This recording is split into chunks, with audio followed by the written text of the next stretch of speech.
vertex was covered in one of 3 colors, and our task was to count the sum of the number of distant colors, which was called Teamfulness, for all paths in the tree that have the maximum possible length. And the constraints were up to million and good and so first, let's define the diameter of the tree. It's the length of the strongest simple path, and like the length of interesting path, and we call also each path that shows this length a diameter. And the fact is that every diameter's endpoints are leaves, which is pretty naive, I guess. Yep. Just please more slowly. Okay. Yeah. Sorry. I'll try this. Yes, endpoints of every diameter they are leaves. As if they're not, we could extend the diameter just going further. This is pretty clear. So yeah, we will the insertion for leaves in the tree. Next, we have two lemmas. Actually, there is this theory related to like graph theory related to diameters, and so one of the well-known lemmas is that how to find the diameter of the tree. First, we run BFS for DFS starts from any node. Find the first one, let's call it A, and then we run one more DFS or BFS from this node A to find the new furthest node, let's call it B, and then the path from A to B is going to be the diameter. The proof is pretty simple, but you might look for it on the internet, and yeah, let's go further. So let's look at the S-square solution. First, we can find the length of diameter using the previous described algorithm, and then we would do the following for every starting vertex. We would run DFS from it, and then somehow maintain how many times every color appears from the current path.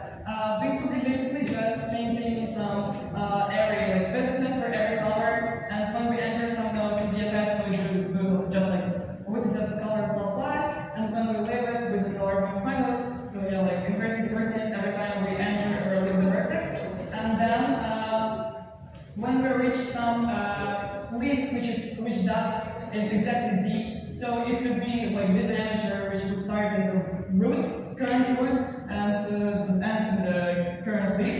Then we'd like to add the current number of distant colors to the answer, and yeah, this would be maintained just with array and just some counter global variables. Yeah. So that would give us a linear solution for every starting vertex, and S-square is bottom, which already has like certain square subtasks. So yeah, I guess pretty many of you did this. And next, we will look at a few more claims. So basically, every diameter in the tree it passes through some center node in even case and center edge in the odd case. And so let's look at the following example first. So here we root the tree with some diameter, which is also pretty well-known tree. So we root the tree in it, and here this center will be node 4. So here the diameter has every length, and then vertex 4 will be the center. And that means that every diameter in the tree would pass through the center, which we're going to use for our solution. So this is like the even case, and for odd case, as it's sitting here, the center will be not the vertex, but an edge. So yeah, we'll have like some kind of an edge, and yeah, every diameter would go through it. And actually, if we remove this central node, a sort of edge, from the tree, then the tree splits into several dimensional components, and every diameter that we have in the tree, it can be viewed as 2 paths, starting from the center, and each of those paths would end in the different components. So yeah, and however, yeah, not every leaf can be an endpoint, as we care about its depth. So the depth of this valid endpoint should be exactly d divided by 2, like top of data, and yes, and we'll call such leaves that have length is depth, so we'll call them valid endpoints. So from now we only care about counting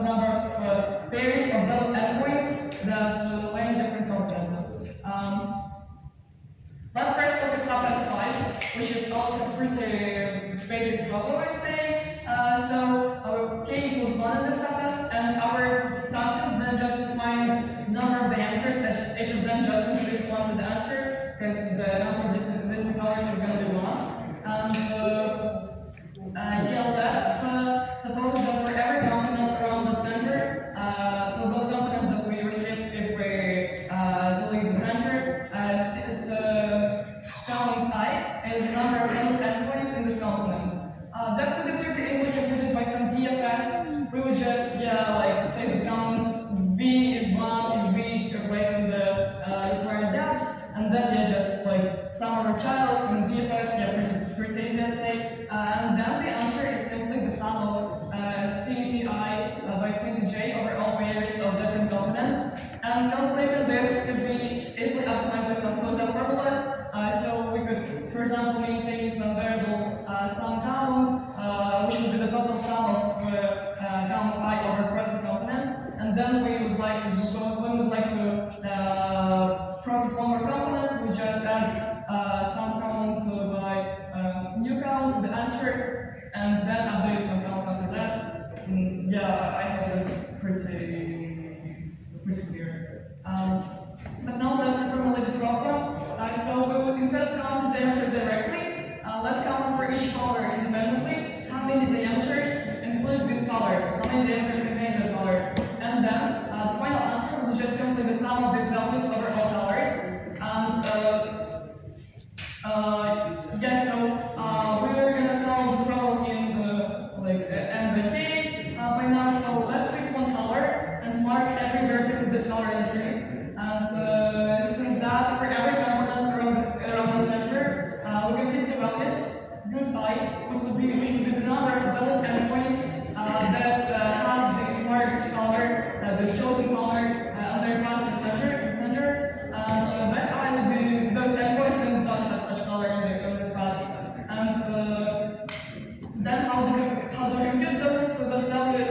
We just again run a DFS, and then we maintain some variable visited, and it would be the number of run vertices on the current class from the center to the current node in DFS. And when we enter some node, we increment this. When we label, we decrement this as an n-squared solution. And thus, whenever we reach a valid endpoint, we just look at this. If it's non-zero, then we already had some vertex.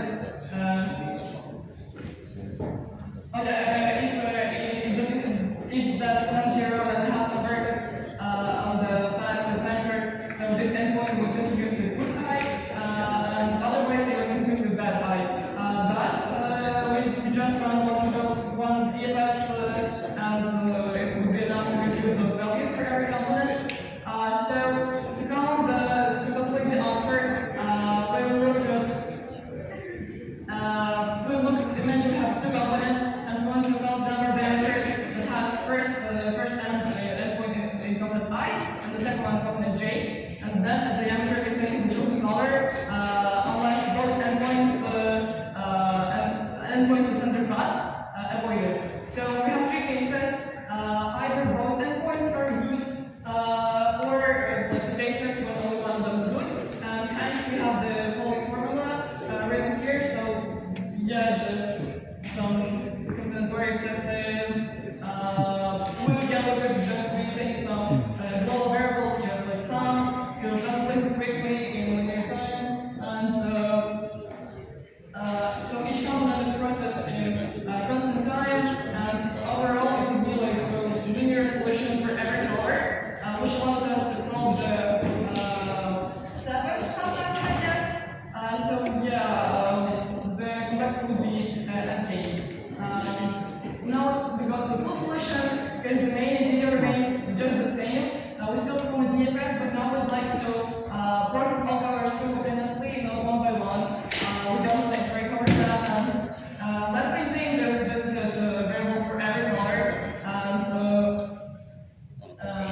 from 0 to 1.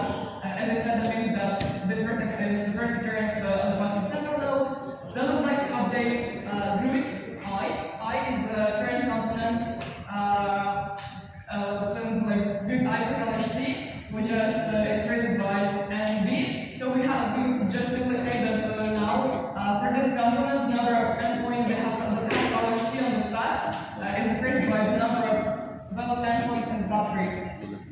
And yeah, so as we already counted those endpoints in this vertex V and increased visited, that means that when we go forward in DFS, we would not overcome this value for their child, as visited would be already positive, and we don't have such case.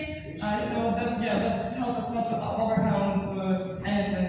And but also have to know that in this case, we cannot compute bad I for every color question click as that would be the quadratic solution. And instead, we would to help us with some all I. Stop shaking, you're shaking the spoon. Endpoints in the component, in the current component. Alright, then assume that we have already processed all the components and calculated this root IC for every component I and every color present. Every color appearing in it, and now this is just about some formulas, about some coding. So we process some of those components from left to right, let's say, like by increasing indices, and we maintain some all, just the total number of valid endpoints that we have already processed while iterating. So when we process new component I, for every color which is present there, for which we counted this root IC, we just add sum all by root IC to the answer, and that counts those two cases. So we count the contribution of color C when it's present in the current component, yes? But we like one case that we had before, the one with good by bad. And to cover this one, we now process the components in reverse order and maintain again sum all and some good C for all colors.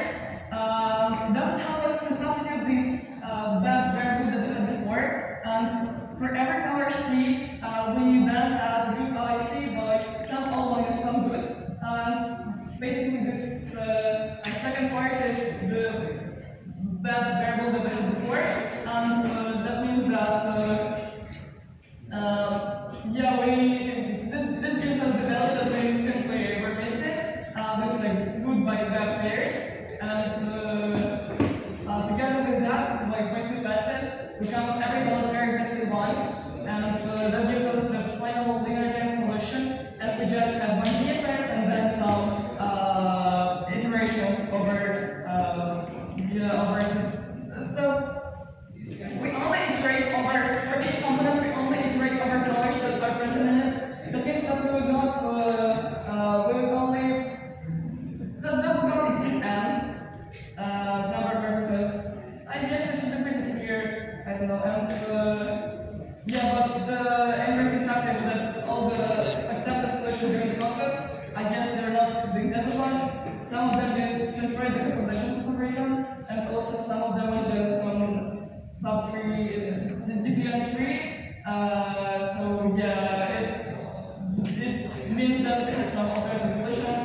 So yeah, like this. Thank you everyone. Any questions? Yeah. Great.